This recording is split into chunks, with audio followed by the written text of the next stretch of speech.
Halo semua, Assalamualaikum warahmatullahi wabarakatuh. Kembali lagi bersama aku Lalaan di sini.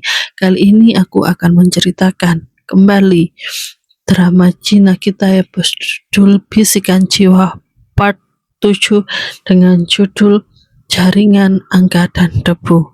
Nah, kalian pasti sudah tidak sabar kan untuk mendengarkan kelanjutan ceritanya. Maka tanpa menunggu lama lagi kita mulai dari sekarang. Ayo kita mulai. Mereka mencuri bukti bahwa uang itu digunakan untuk menyuap.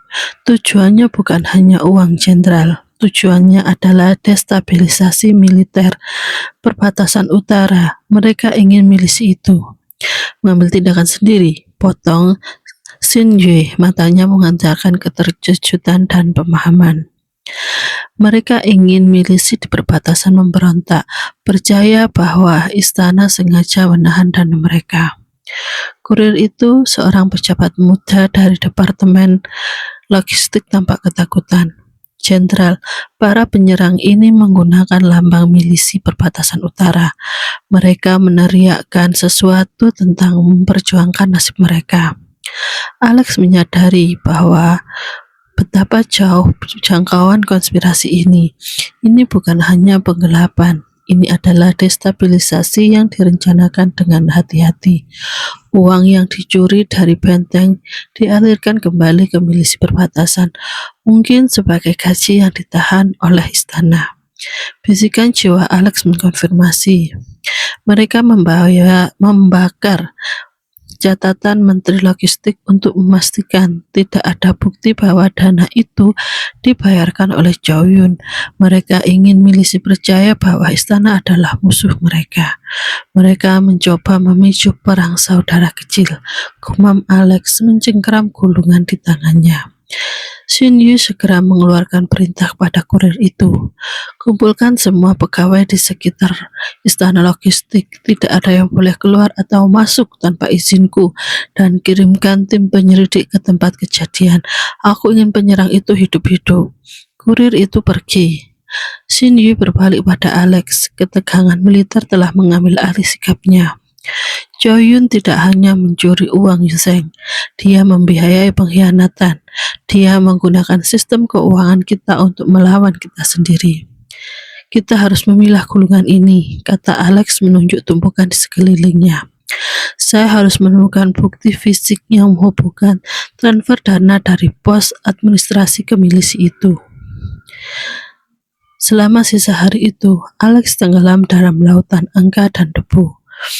Xin Yu tetap berada di dekatnya, sesekali mengirimkan perintah melalui pengawalnya, tetapi sebagian besar waktu ia diam, menjaganya seperti patung batu. Alex mulai menerapkan sistem pembukuan modern, sederhana pada laporan-laporan kuno. Ia mengabaikan tulisan kaligrafi yang indah dan fokus pada logika arus, debit, kredit, dan tanggal. Ia membuat kolom-kolom baru di lembar kertas kasar, mengabaikan tradisi, mencari sesuatu yang berakar pada kejanggalan ini. Lihat ini jenderal, kata Alex pada suatu sore. Jarinya menunjuk sebuah entry.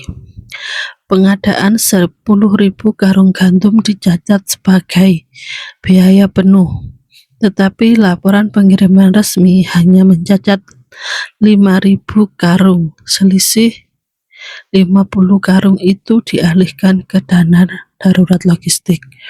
Bisikan jiwa itu bergetar. Dana darurat logistik adalah rekening pencucian uang. Uang itu digunakan untuk membayar milisi lokal di perbatasan. Kenapa Zhao Yun melakukan itu? Tanya Xin Yi. Suaranya mengandung frustasi yang jarang ia tunjukkan. Jika ia ingin kekuasaan, mengapa dia membiayai milisi yang bisa mengancam kekaisaran? Dia tidak membiayai pengkhianatan, koreksi Alex. Dia membiayai ketidakpuasan. Dia membuat mereka merasa bahwa Mereka mendapatkan hak mereka yang dicuri oleh istana, bukan oleh dirinya. Dia ingin membuat istana terlihat lemah, tidak kompeten, dan korupsi, sehingga ketika pemberontakan terjadi, dia bisa muncul sebagai penyelamat yang kuat yang memahami kebutuhan rakyat. Alex merasa pening di kepalanya. Manipulasi keuangan lebih berbahaya daripada senjata api. Saya harus pergi ke perbatasan jenderal, kata Alex tiba-tiba. Shinji menatapnya tajam. Tidak mungkin. Perintah yang mulia jelas, kau adalah tahanan di bawah pengawasanku. Dan perbatasan utara kini berbahaya.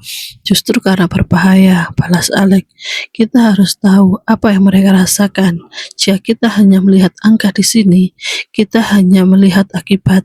Kita perlu tahu mengapa para perwira ini rela dibeli oleh Zhao Yun.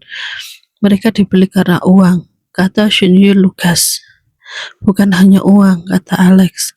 Jika mereka adalah milisi lokal, mereka memiliki loyalitas yang kuat terhadap tanah mereka. Mereka pasti merasa dikhianati oleh istana selama bertahun-tahun, dan Zhao Yun hanya memberi mereka alasan untuk menyalurkan kemarahan itu. Alex menyandarkan punggungnya di tumpukan gulungan. Saya seorang konsultan jenderal. Saya harus menganalisis motivasi klien. Dalam kasus ini, klien saya adalah dinasti, dan musuh saya adalah orang-orang yang merasa dikhianati oleh dinasti. Kau tidak akan kemana-mana, tegas Shinji. Baiklah kalau begitu, cari tahu siapa pejabat yang paling bertanggung jawab atas penundaan gaji dan pasokan di perbatasan utara dalam 2 tahun terakhir, pinta Alex. Saya butuh nama, saya butuh catatan, bisikan mereka. Shinji sejenak ragu, lalu mengangguk. Ia pergi kembali beberapa jam kemudian dengan membawa sebuah gulungan kecil. Isinya adalah daftar nama pejabat yang bertanggung jawab atas logistik militer di perbatasan. Alex membaca daftar itu, memfokuskan bisikannya.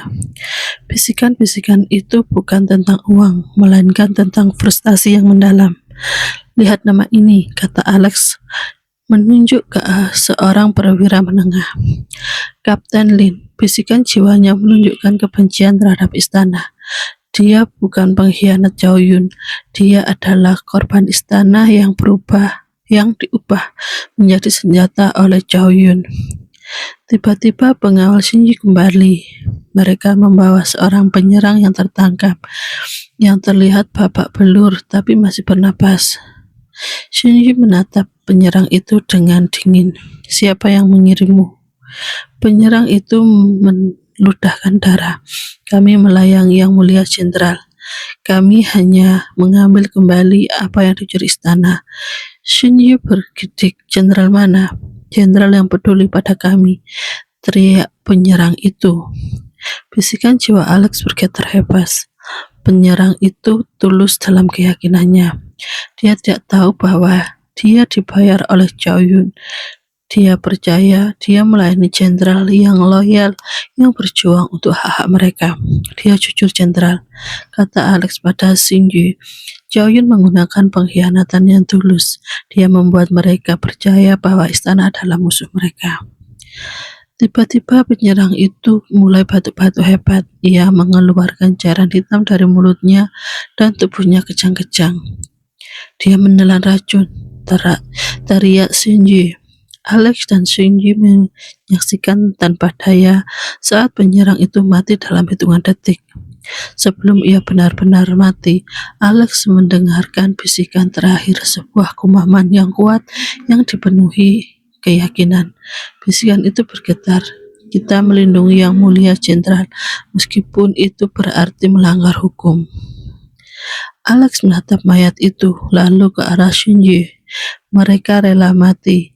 Zhao Yun tidak hanya membayar mereka, dia memberi mereka ideologi. Dia membangkitkan loyalitas mereka kepada seorang jenderal yang mungkin tidak nyata, tetapi mereka yakini bahwa itu ada. Shinji menarik napas dalam-dalam.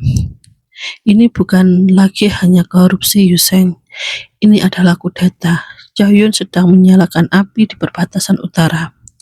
Kita harus memadamkannya, kata Alex. Kembali ke gulungan-gulungan itu, kini bekerja dengan kecepatan yang lebih gila. Ia harus menemukan jalur uang yang sebenarnya dan perwira yang menjadi target manipulatif Chow Yun. Setelah seminggu bekerja penuh, Alex merasakan pemetaan jalur yang telah dicuri.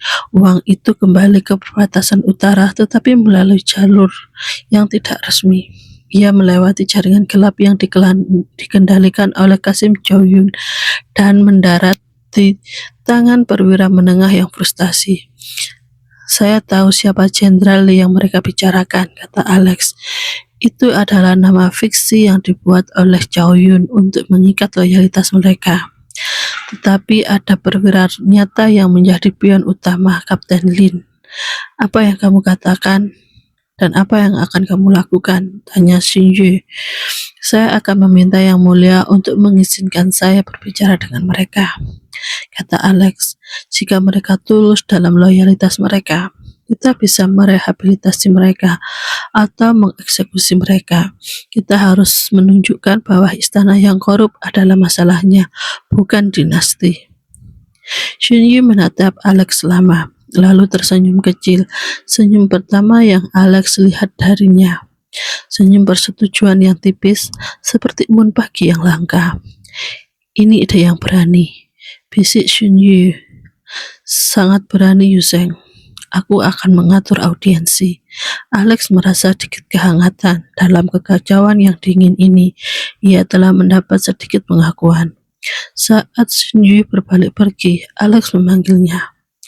Jenderal, apakah Yang Mulia Kaisar tahu bahwa salah satu perwira yang paling bertanggung jawab atas inisiatif logistik perbatasan adalah sepupunya sendiri? Xinyu membeku, punggungnya menghadap Alex. Siapa yang memberitahumu itu? Tanyanya, suara sedikit baja yang baru ditempa. Angka-angka jenderal, angka tidak pernah bisa bohong, jawab Alex. Transfer dana itu membutuhkan tanda tangan sepupu Yang Mulia. Xinyu tidak menjawab, ia hanya berjalan pergi, langkahnya kini terasa berat. Alex tahu ia baru saja menyerahkan bom politik yang jauh lebih besar dari Chow-yun. Beberapa jam kemudian, Alex dipanggil kembali ke istana. Ia berdiri di luar aula tahta, menunggu Xinyu kembali. Matanya merah, tetapi ekspresinya kembali beku. Yang Mulia setuju, kata Xinyu, nadanya tegang. Kau diizinkan berbicara dengan para perwira yang memberontak itu, tapi jika kau membuat kesalahan, aku akan menjadi orang pertama.